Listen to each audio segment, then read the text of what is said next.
Hello, it's me. Yes, I'm waiting for. Oh, here in front of Home Depot to. Yeah, why don't I just advertise where I work and where Home Depot as well while I'm at it.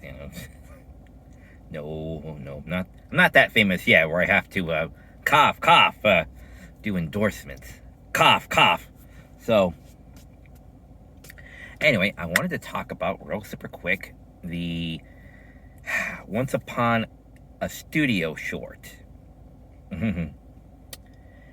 It's like when you're in a bad relationship with someone and you go through the old photo albums, because people you've been with for years, and your relationship, marriage or whatever, is on the rocks, and it's like, how did it all turn into shit? Like, how did we get here? And you look through the old photo album to better times when things were fresh and exciting and nice and loving.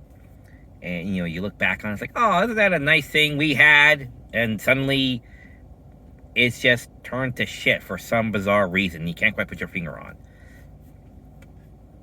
on. That's basically what Once Upon a Studio is we, the modern day audience of late 2023, get to look back at everything else that's better with Disney. Because everything else before this was better in Disney. I mean, granted, they didn't exactly pull out the cough, Black Cauldron characters. Not that I can remember. There were a lot in the background. But yeah, they had the aristocrats. They pulled out all these characters, and I'm believing also all the original voice actors for their one lines in this little short. And it's like a 15-20 minute short. It's not very long at all. I mean, it's very nostalgic. It really gives you the feels of, again, better times with Disney. Remember when I was born in '82, Disney had already established itself for decades of being a powerhouse. But right then, at that point, it was at its lowest in theaters. It was already dominating the Disney Channel. So at television, it was awesome. And in the Disneyland and worlds, the theme parks were dominating as well. So, and when home video was coming out in the 80s, it was like, ooh, cool, Disney products, and then we don't have to wait for them to come out on cable. We can watch these things at home at our leisure. The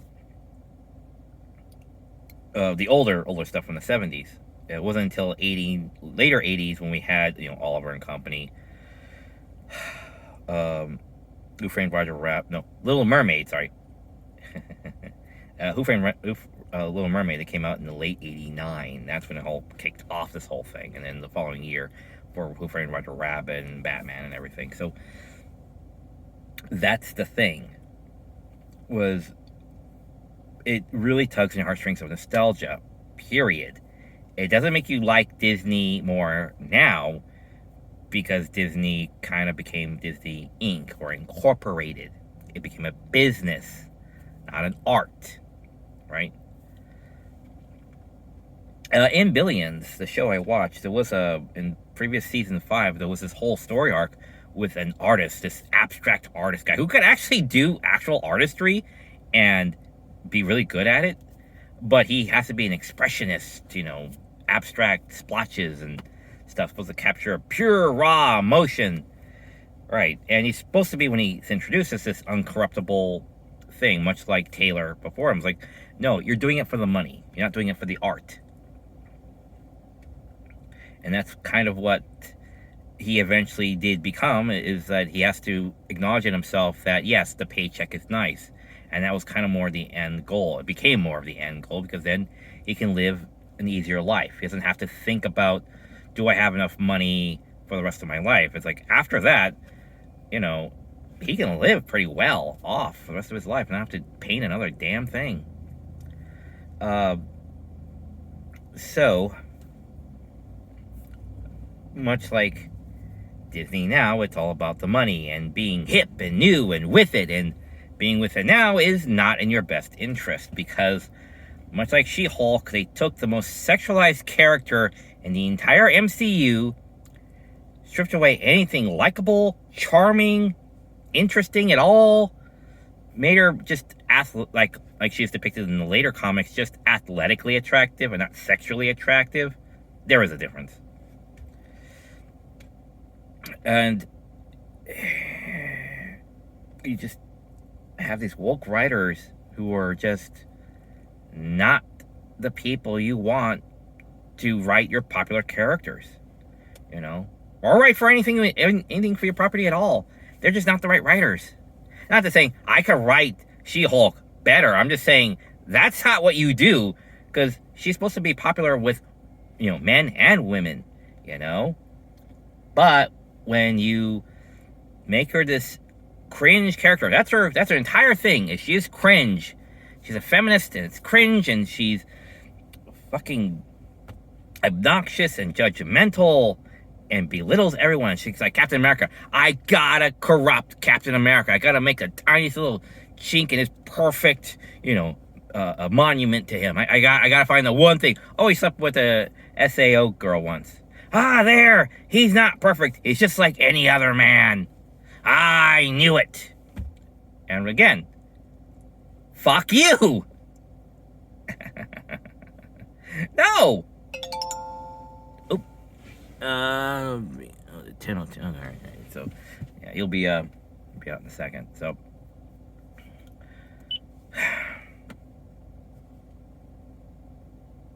that character's gone. Just write it off as just, well, that's a character. It's another in the long line of characters. I don't care anymore. You know, you stop caring, because again, Disney became less Walt Disney and became Disney Inc. You know, Incorporated. That's what Inc. means, in case you don't know. So they're doing all this, and then you see, again, like I keep bringing this back and forth. When seeing it, this short, it just makes you feel nostalgia, but it's everything these people currently now running Disney and working with Disney and the writers and directors are not the same people that are showing or depicted for making these characters come to life and their stories that they're depicted in this.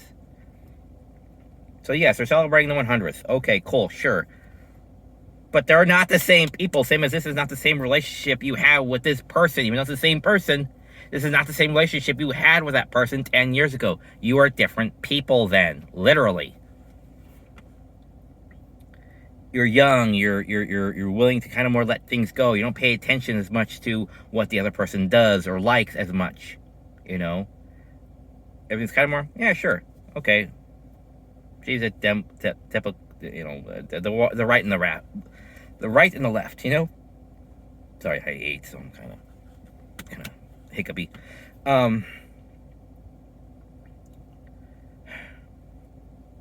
You know, when you're older, you pay attention to what everybody does. You kind of question everything everyone does. Is that the right idea? You know, nothing as much as fun as it is. Everything's not just jump up and do anymore. Everything's a bit more hard work. You're different people 10 years later. So Disney, being pretty much the 100-year-old conglomerate that it is now, is a corporate shell of what it used to be, which is what the short is presenting to you. Because I don't see Lightyear in there. There's the old Buzz in there from Toy Story, but not the newer Buzz. Nothing newer is on display here, if memory serves. Again, these people were in the background and shown for like 2 seconds. And maybe the newer other characters that they could get in had lines. And so, that was... It was just polarizing. It was polarizing just watching these two. You know. And I don't want to not love Disney. You know. I grew up on Disney. I love Disney. Gold standard. You know. You judge everything else by Disney. You know. Heart, feels, animation. You know. Songs. You know. You just love it because it's quality. It shows that they cared. This is a product that doesn't just say, here, now you should love it because this is what we throw out to you, you know, half-eaten pizza or half-eaten sub, and you should like it. Because there's another sprinkler. That sprinkler's broken right there. There's a sprinkler broken. It's not even pointed at the plants. that is supposed to be watering. It is shooting directly onto the parking lot and it's just running down into the gutter. It's completely wasting water. Why is that not a crime? I don't know. But there's more broken windows like that I've seen in the past couple of years of my life that should be allowed. Just saying. Anyway, so last little bit here. So as nice and nostalgic as it is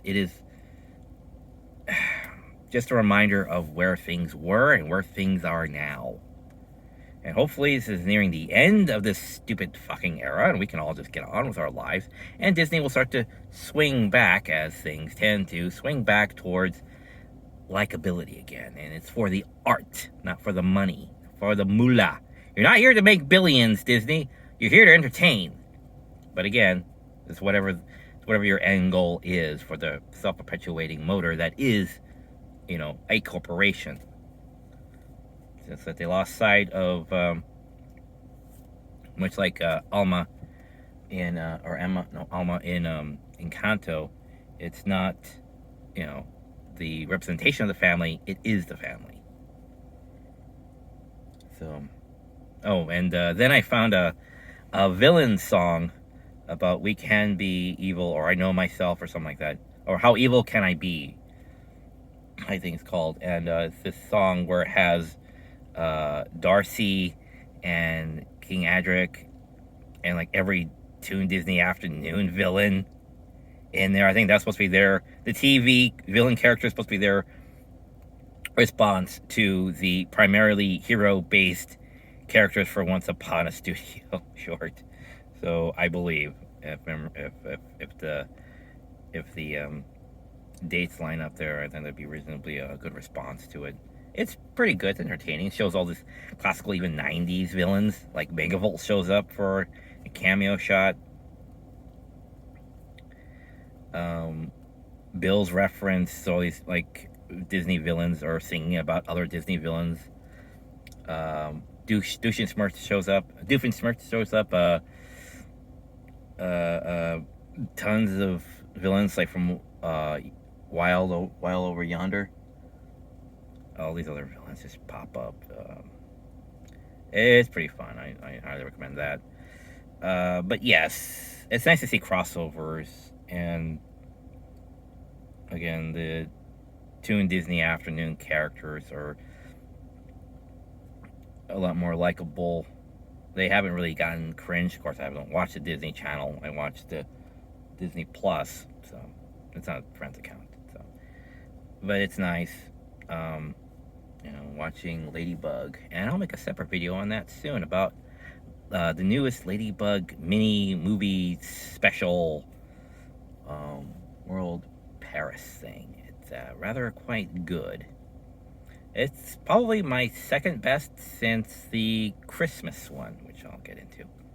Alright, so until next time, fair, faithful viewer, remember, yes, you are getting a paycheck, but that should not be your driving force. It should be for the art. It should be for the art.